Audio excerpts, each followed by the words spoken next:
don't know. Why don't we get started here? Again, I'm Todd Von Dijk. I'm the Executive Director of the Association of Veterinary Technician Educators, affectionately known as AVTE, and we're thrilled you're here for our June 16th Fireside Chat on Mindset and Hope. Like all of these, we've got someone who's kind enough to share their thoughts, their expertise, their knowledge, their wisdom. And we hope that you'll engage and join us a bit with your comments in the chat feature, especially if you have questions or suggestions. One of the wonderful things about all of these chats, and we're about on number 5 or 6, I think, although Jess will correct me if I'm wrong, is just the community. It's how folks come together. If you have an idea, throw it in the chat. If you have a question, throw it in your chat, and let's just all enjoy this next half an hour together and all find something special individually to get out of it. Yes, Jackie brings us back to our roots. We love the check-in process as folks come in. Jackie, we're thrilled you're here from Delhi, New York. All right. I'm here in the AVTE World Headquarters in just outside of Philadelphia, and other folks, if you want to say hello, you can certainly do that on the chat. But I think we'll probably get started. Thrilled to have Jim Hurrell here from Penn Foster and a few other stops on his way to Penn Foster. If you're thinking about veterinary technician education, you have to be thinking about Jim and his contributions and helping to just help us all to see the kind of the forest from the trees and really make an impact. I think one of the things in my short time with the organization is Jim's constant conversations he and I have about how do we make that impact one-on-one with students and make a transformational experience in the process. And gosh, I think if we could do that once a day, we'd all be pretty darn excited. And we'll also acknowledge what else is exciting, that we have Hawaii online, or Sam's just tricking us by saying aloha, but I think she's out in Hawaii land. Either way, Jim, this is the point where I'm rambling. I don't like to ramble, so I'm going to cut my mic, I'm going to cut my video, and we're all going to just enjoy some time to hear your thoughts. Thank you so much, Todd. Good afternoon. Oh, awesome fellow colleagues, fellow awesome veterinary technician educators. For those of you who may or may not know me, my name is Dr. Jim Hurrell. I'm wearing my Spartan cap because I graduated from Michigan State University College of Veterinary Medicine a few years ago. Go Green. And I have just had such an amazing journey in this awesome profession of veterinary technician educators. I'm honored to come to speak to you today. This is a whole new exciting and challenging area that's going on in our life right now. And what I wanted to do really with today was just to bring some thoughts about our mindsets and hope that we can carry through to our students as we continuing our journey to move forward awesome graduates of each and every one of your wonderful AVMA accredited programs. I'm on this first slide. I put these slides together on purpose, as I have done. It's a brief presentation, but I wanted to kind of say to you, I've been around for a while. And I'm going to raise my hand. I'm a workaholic perfectionist. Is anybody else here besides me a workaholic perfectionist? You can hit the like button or type in a little word or whatever there. But I just want to tell you, I think that's the nature of the beast for veterinarians and veterinary technicians. So many of us are workaholic perfectionists. I think I'm recovering from that, but I still have short bursts of going back into perfectionism. So as I put this slide set together, you probably will see that this is an awesome picture of what mindset is. It separates the best from the rest. And us perfectionists have immediately seen that separates is incorrectly spelled. So I just thought I'd share that with you. It's okay not to be perfect for your students. Excellence is so much better than perfection, but I continue to work on that even today. I've been around for a while, since 1981 as a program director, and I was there for my very first Association of VetTech Educators conference at Michigan State University when NAVTA was formed. when Walter Collins was basically the leader of AVTE. And I have seen so many amazing and exciting changes that have come to our educators profession and also to this wonderful veterinary technician profession. And I just wanted to share a little bit about what's going on now and where are we going, and how we can perhaps infuse a correct mindset in our students and hope in our students as they move forward in our programs. So once again, have some fun here. I totally believe in enjoying this, and we're going to move forward here. I wanted you to take a picture of something that's in Dr. Dennis McKernan's 9th edition. That would be the father of veterinary technology, Dr. Walter Collins. I loved this man. I'm sorry that he died, but just about a little over a year ago in 2019. When I was a brand new rookie program director back in '81, now some of you were not born yet, I understand that.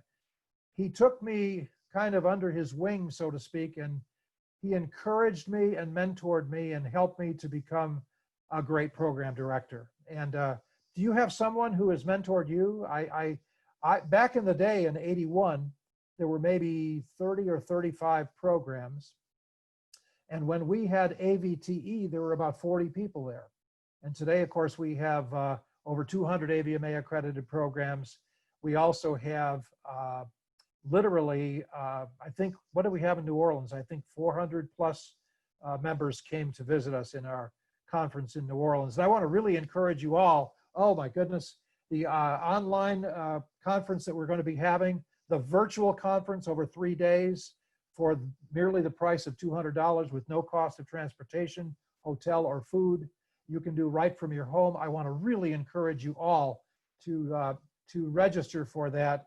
Oh my goodness, we have some awesome presenters that will blow your mind with some tremendous information on not only the history, the current area, and the future for this great profession, but I just want to really encourage you to do that. While we're on this slide about Dr. Walter Collins, I just want to really encourage you that he created a culture for AVTE that still goes on today. And I have heard many first-time program directors that have come to visit one of our conferences before say they can't believe how giving and sharing our community is. And that's because of Dr. Walt. I get a little messed up emotionally when I think about him. He just loved technicians. He loved his colleagues, and he encouraged everybody to share what you're doing in your program with everybody else. And I've always just loved that approach to his culture that he's created, the legacy that he's created in the Association of Veterinary Technician Educators. So what was his mindset? Encouragement, love, really, and also sharing. And I think that legacy needs to continue to go on forever, because he was truly the great leader with all of those areas. He was the great servant leader. So now let's talk about the reality of today. Holy moly, today's world, what is going on? Have you seen some wild and crazy stuff going on in the world, perhaps locally or in this country or all over the world? Amazing things just happening. It's like, oh my goodness, there's so many challenging things going on. I personally can't watch any of the news TV stations. It's just too negative for me anymore. But as we all know, there are massive social changes, financial changes, technological changes, health changes going on right before our very eyes with these things that are happening right now. So how do we deal with that? That's going to be a real challenge for us as educators, as leaders of our students. How do we deal with that? And that's what I just wanted to kind of share some my thoughts on it as we move forward here today. And what we're going to talk about today, this is kind of my bullet points, what I'd like to cover today briefly. Some definitions to talk about, our life journeys. We've each had some interesting life journeys, wonderful things that have happened for us, challenging things that have happened for us, and yet we're still moving forward. And we'll talk a little bit about that. And I'm going to throw the question out in kind of a little bit of a challenge for all of us, myself included. What are we modeling to our students to become awesome, awesome credentialed veterinary technicians?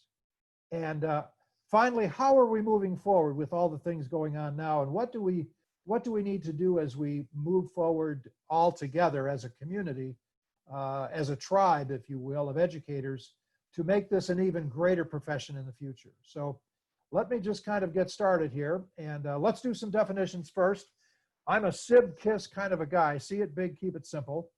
And let me give you some definitions that have made a significant difference in my thinking and my approach and my mentality and my mindset over the last many years. First of all, fundamentals. Let's get a definition for that. Fundamentals are timeless principles that never change. They are few, but they are so important. And they really are important for success in whatever life we're in, whatever career we're in. Let me give you an example in basketball. I'm a seasoned guy. I'm mentally 26, but my body says I've seen that birthday a couple of times. Two of my favorite NBA players have been Michael Jordan and Shaquille O'Neal. Now, again, I know some of you will disagree with me. I didn't mention LeBron. He's pretty awesome too, but I've always used Michael and Shaquille for this particular, you'll see reason why in just a minute here. Would you agree that Michael and Shaq won many NBA championships? Michael, all with the Chicago Bulls, who used to whoop up on my Detroit Pistons, and Shaq with LA and a couple of other, I think in Florida too, and maybe another place too. But basically, would you say that they were fundamentally sound in scoring points?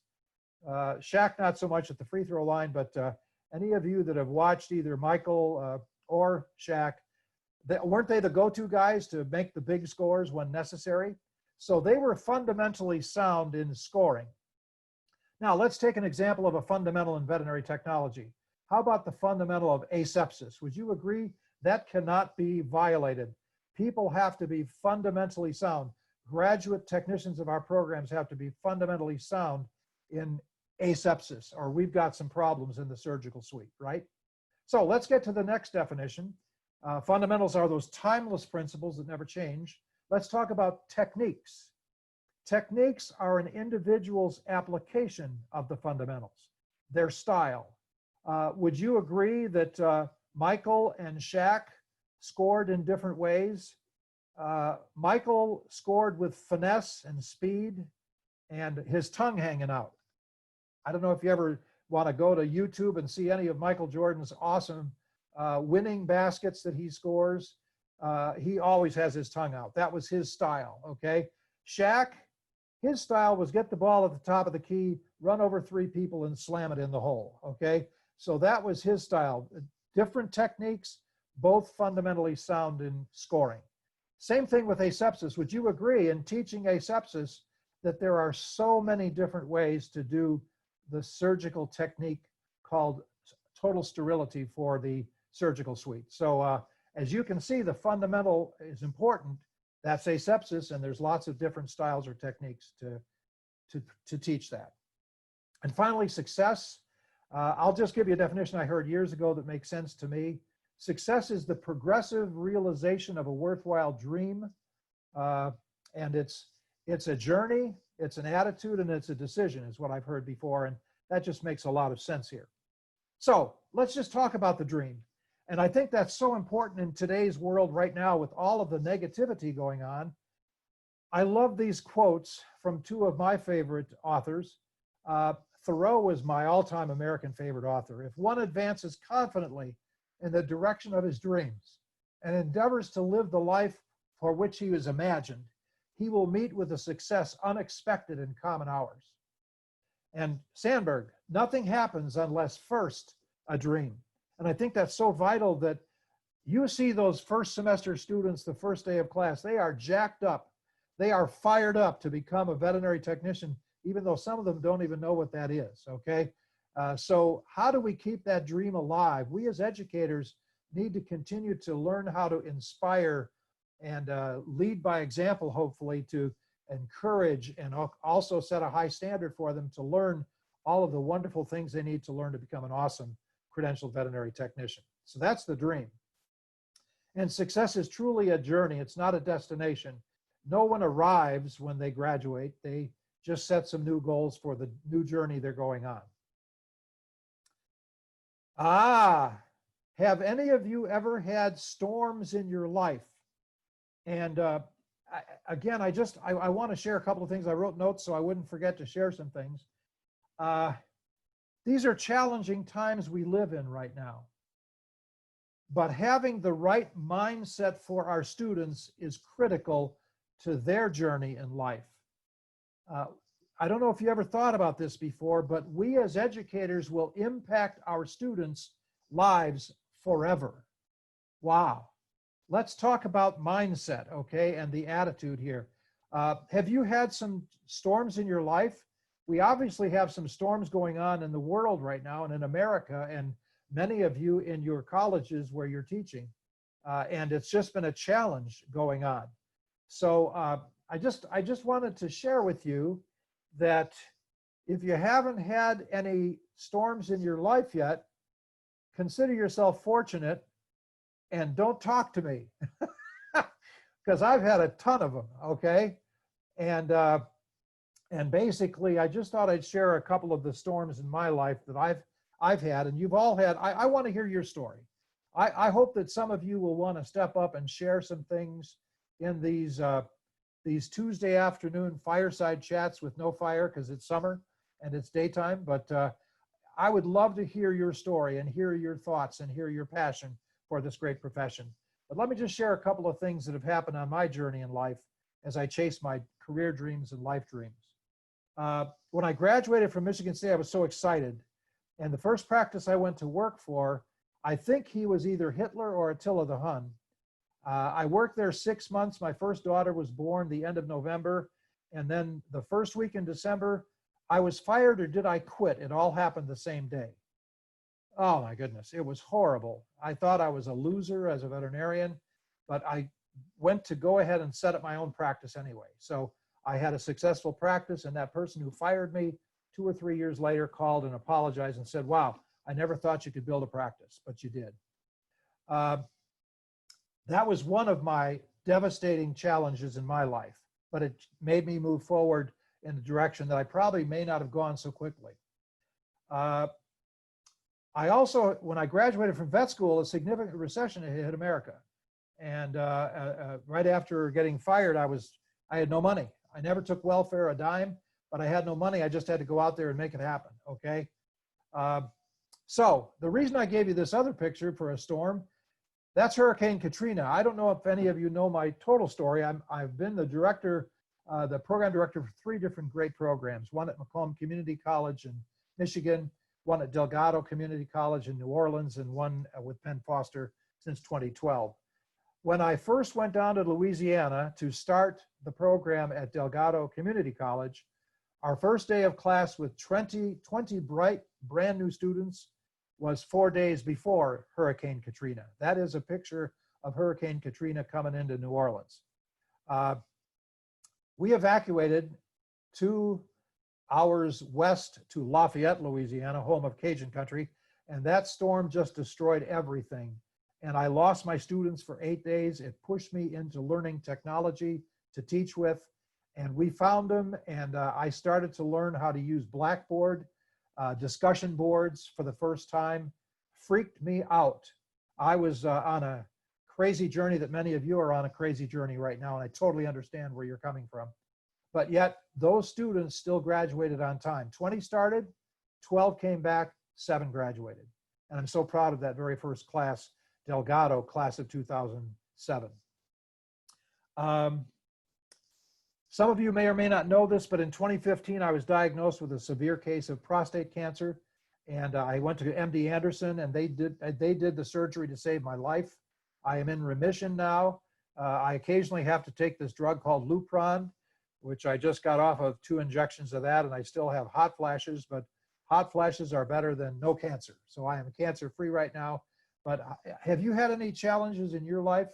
That's just part of your story that you can share. When you overcome those challenges, you can share to help students to understand and believe you can move forward in life, no matter what the struggle, whether it's academic or financial or personal or whatever it might be, you can move forward. So don't be afraid to use our stories of the storms in our life journeys that we've conquered. Attitude is everything. I love this one. Life isn't about waiting for the storm to pass. It's about learning to dance in the rain. So, little gut check for all of us, myself included. How is our attitude? And do we need to be more positive? On a scale of 1 to 10, how's your positivity? I'm not giving you my score, but I have to work on this every day. I don't know if you do or not, but some stuff can come up in your life pretty quick. And again, we've got world events happening right now, national events happening right now that are just crazy and challenging positivity. And I think we as leaders need to really maintain positivity and creativity to solve the issues to help our students to move forward to be awesome credentialed veterinary technicians. I love this picture of the iceberg illusion of success. Mindset. Here's the definition of mindset. You probably wondered why I didn't have the definition before. Let's talk mindset now. And this is right out of some online dictionary I saw this morning. I probably should have given it credit, but I didn't. Mindset, the established set of attitudes held by someone. Take a look at the success, the top of the iceberg. All of us have had success in some arena in our life. You pick it. And when you had that success, did people come up and say, wow, I knew you could always do that? Or, oh, I'm so proud of you. Man, that's just awesome. They never saw the submerged part of the iceberg, the journey, the challenges, the storms. What people didn't see, they didn't see your dedication, my dedication, our hard work, our discipline, our disappointments and struggles, our sacrifices, our failures. We've all had them to have success. And here's the key. I found out that I'm a pretty average guy, but one of my greatest strengths is persistence. I'm kind of gnarly, and I think a lot of us are the same way.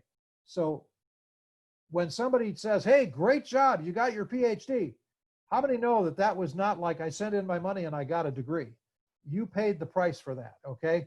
So once again, success is like an iceberg here. And I think we need to share that thinking with our students, because so many students, I think today, especially our millennial students, they think, wow, if I can't do it in 2 minutes online, I quit. And I think we have to teach them about the journey, the struggle, the chasing of the dreams, and the success.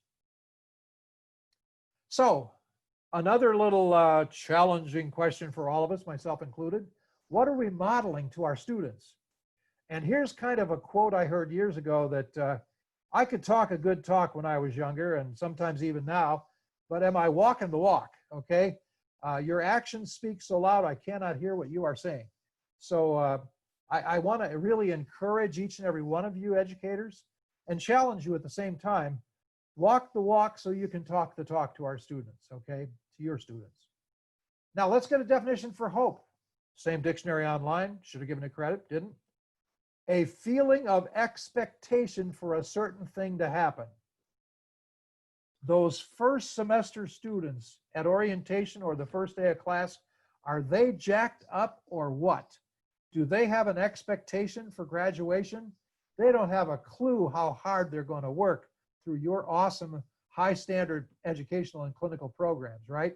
And they're going to have some challenges in their life and in their program as they head towards graduation. So I'm throwing this out some questions.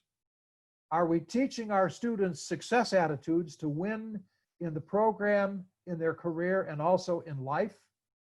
Are we teaching soft skills? Oh my goodness, I could go on for hours on this and I won't, but are we teaching soft skills to our students?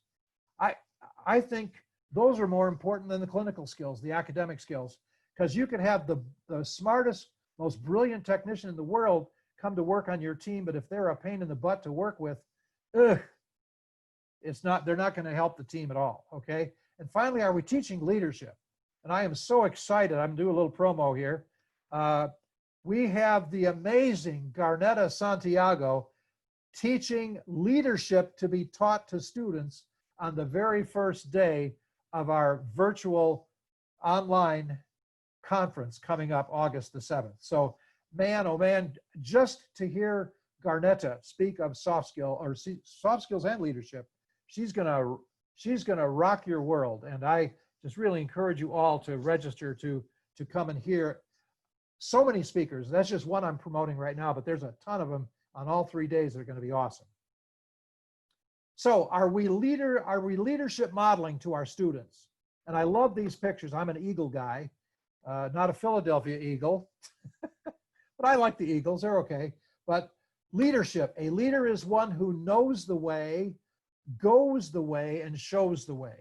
Okay? Not just talky, but walking the walk. Okay? And I love this picture of the woods. Leadership, walk the walk and leave a good trail for our students. Let's talk servant leadership. I just love that idea. It's really the golden rule. Do unto others as what you would have them do unto you. The golden rule is not do unto others and then split, or do unto others before I do unto you, okay? It's doing for others to care for their needs of all the others around them in order to ensure growth of future leaders. Displaying the behaviors and the attitudes that you want others on your team to show. And your team includes all of your students. So servant leadership focuses on the team employees for influence, not the leader, but the team employees for influence, power, and direction. I love this picture of the upside down triangle, okay? Servant leadership is getting the feedback from everybody, and the leader listens to everybody, okay? Not autocratic leadership like on the left, but the servant leadership on the right. And I will honestly tell you, in my 3 previous programs, some of the best ideas I've ever had to implement in our programs came from students and student feedback. And I know many of you do get student feedback either on a course by course basis or at the beginning or the end or in the middle of the programs. So, moving forward, what do we need to do as we move forward in this crazy world that is totally wild right now, okay? And would you agree that many of you are taking up new skills that I had to learn after Hurricane Katrina? And I'm not bragging about it, but that just stretched the you-know-what out of me, okay? And probably you're finding the same thing. I loved the speaker I think it was last week or the week before. She had to reinvent her whole program online in 10 days. I was so proud of her for stepping up to the plate to do that. Do we have to reinvent ourselves again? Yes. Reinvention, I've reinvented myself so much I should write a book on it, but my book would probably be my life building it ugly. So reinvent yourself again, okay? And with a good attitude. I didn't always have a good attitude when I had to do new things, try new things because of whatever the circumstances, but we may have to reinvent ourselves again, and many of you have already started to do that and have been successful at doing that. Do we need new friendships? Oh my goodness. Do you know how important this awesome community, this awesome tribe of association of VetTech educators is? Oh, plug in not only to the conferences, whether they're virtual like this year because of the Corona thing, or whenever we can, connect. Our Facebook groups have been awesome. I love seeing the sharing that we've been able to do in our members only Facebook group. And I know Todd has put some awesome things together on the AVTE website. And boy, just watch that continue to improve as time goes on. There's so many things. Develop those virtual friendships and then meet over phone if you're close. I'll tell you what Walt Collins did in Michigan. There were only 3 programs in Michigan at the time: Michigan State, Macomb, and Wayne County Community College. And Walt created a Michigan VetTech Educators group. And we used to get together once a year, all of the faculty and staff of our programs in the state of Michigan, to share new ideas. And I just loved the man, Dr. Walter Collins, for just bringing that collaboration, that unity. should we develop some new friendships? Absolutely. There are programs just like yours. You're not the Lone Ranger. There are programs just like yours all over the country with 200 plus AVMA accredited programs. Find a program, find a director, find someone who's got the same struggles and challenges as you, and see if you can solve them or at least gripe about them together, okay? And finally, do you need some new attitudes? I constantly have to work on my attitude, and I'm challenging you and encouraging you to work on your attitude so you'll be an even better encourager for your students. So I guess what I'm really saying about finding new friends, surround yourself with those on the same mission as you. Okay, I'm done, and I went longer than I thought, gang. Sorry, but sorry, No not reason to sorry. apologize. No reason. Only So- for that. Any questions at all? We got a couple. All right. How about that one go-to resource you have? Is there a blog? Is there a website? Is there something that, you know, we all have the place we go back for, whether it's to be thought-provoking or to be inspiring or whatnot? What's yours? I have simpletruths.com. I should have put a link in for that one. Didn't think about it till just now, but a great question, Todd. I will tell you right now, gang, I use simpletruths.com constantly for my students. They have free, my favorite four-letter word, they have free videos. Now, they do have the videos that promote their books for sale at the website, but the books are my favorite kind of book. I'm a very slow reader. I like books with big print and lots of pictures. And these books have big print and lots of pictures, usually about 10 to 20 bucks. But more importantly, I will use those videos with my students a lot. I try to do a daily quote in our Facebook group for our students, a daily inspirational quote. And I get that from Zig Ziglar's 365 Days of Inspiration. It's a book you can buy at simpletruths.com if you'd like. So I make no money by promoting that, but I'll tell you, you're looking for some uplifting go-to resources to encourage students. I think the daily inspiration is important. And I also think that by plugging in those videos here and there, they're awesome on leadership, team building, customer success, just really encouraging things. And a lot of them have animal themes, which is perfect for veterinary technician students. Good question. Thank you. Another question. You know, we talk about the skills, and you made the linkage, you know, that I think between Katrina and navigating that and navigating COVID and all of that, and two just incredible experiences for the lifetime. Curious, over the last 90 days, is there something that just stands out to you, that one moment where you got a special smile, that stands out to you as an point of encouragement of the goodness that's out there? Something. We all talk about all the challenges. Screw it for a minute. Let's talk about the good.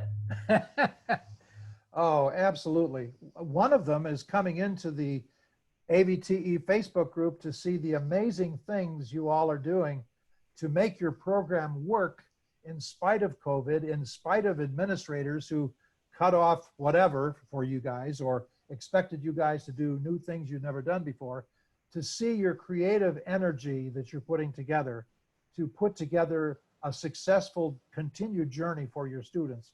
I've loved that. Also, from a little personal, selfish standpoint,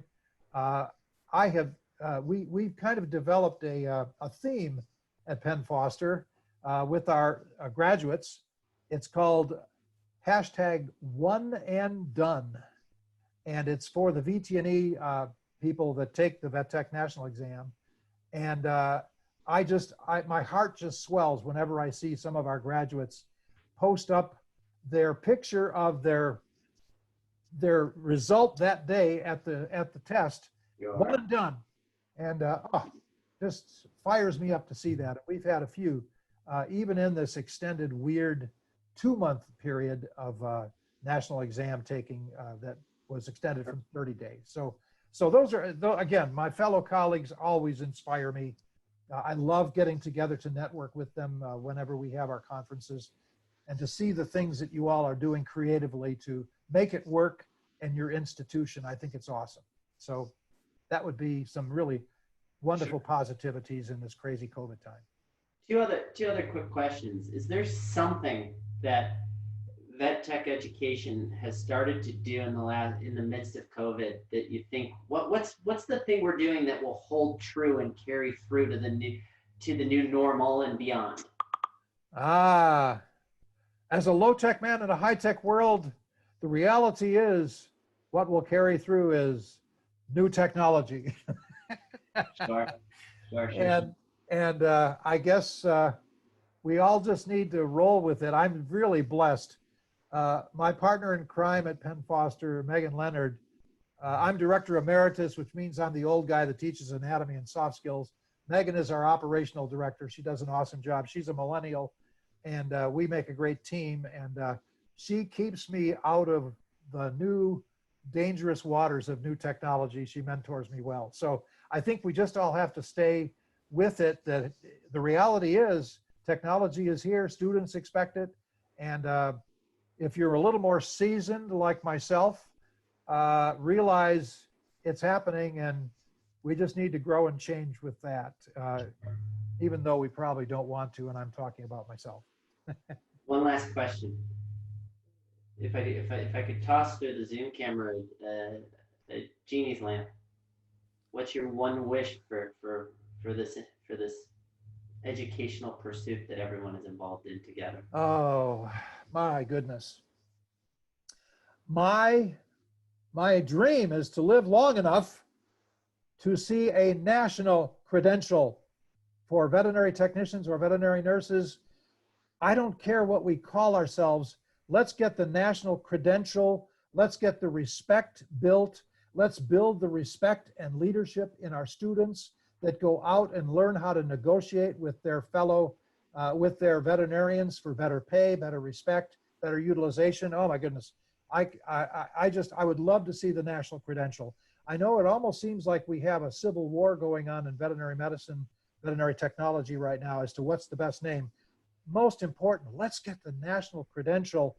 We can call ourselves anything, but let's get the national credential so we can then start to really help our students to see the importance and the respect of this great career and the pay and the utilization of the members of this great career. So that's, I got a little passionate there, but I just know that don't be divided on this. Let's be one with the view of let's get the credential. We can always figure out a name. Let's get the credential. And as we do that, I think we're going to have an awesome journey for our future students and graduates. And we just got a last second question in. One of your fellow board members, Trish Gorham, wants to know why you're hiding your hair. Oh, Trish, you know I've got to take the hat off now. Here we go. And it's so funny. I met with a buddy of mine for lunch last Friday in Lubbock, and he's a younger man. He's a good buddy. And he said, Doc Brown from Back to the Future. So, Trish, there you have it. I just thought I'd share that for you, and I appreciate you letting me bring transparency, which means transparency really means no hair on top. So I'll leave it at that. So. All right, then. Well, then a special thanks to you, Jim, for this. We're glad to have you. Grateful to have you for our Fireside chat. Keep up with our Facebook page. You'll see the schedule that continues to build out. And if you'd like to participate, and we'd love to hear what you have to share, you can always volunteer and sign up for a slot by emailing us at help@avte.net. That's help@avte.net. We'd love to include you. I'm Todd Von Beek. He's a Michigan State fan. And we're just thrilled that you were with us today. Have a great day and rest of your week. Have a good one, everybody.